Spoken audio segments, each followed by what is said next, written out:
انا فوتت المنبه.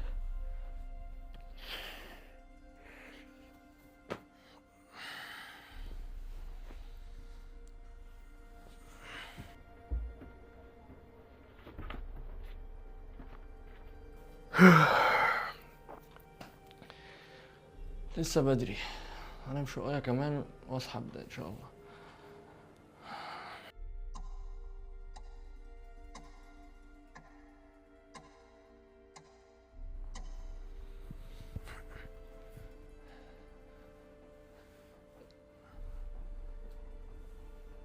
ايه ده؟ الساعة 1:30.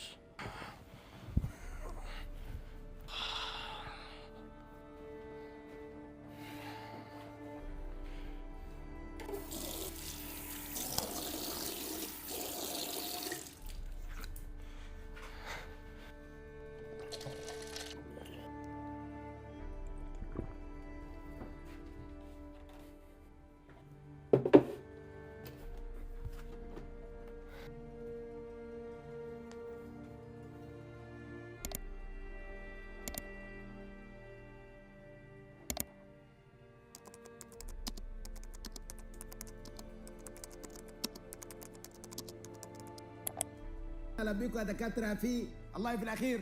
اديك قلبي نور الدنيا يا جميل.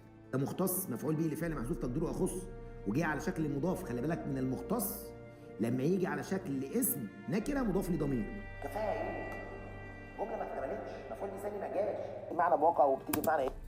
طيب خلصت ساعة وربع، خلينا ناخد بريك بس. بيقول لي سبايدر مان جاي مصر بكره الصبح. عارف يعني ايه جاي مصر بكره الصبح؟ عاوز تنجح عاند مع نفسك، ويمكن دي بالنسبه لي من اكتر الحاجات اللي طلعتني من سنتين. انا كنت اكتر انسان لعبت كوره شراب زي الناس عادي. انا من طنطا، من بلد ارياف جنب طنطا. اياك تجيب ريموت التلفزيون بتاع بيته تكسره ابدا وتطلع الجلده اللي فيه وتحرقها. وربنا عازمكم على برجر. بتصور برضه عشان تصدق. ها وربنا عازمكم على برجر. ايه ده؟ الساعة بقت 7:30. يا نهار ابيض.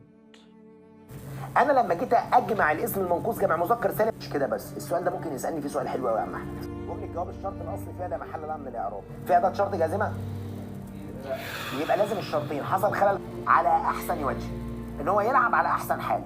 قرار واحد بس كفيل يخليك تفشل. يا ترى لو كان رجع بيها الزمن كنت هاخد نفس القرار ده؟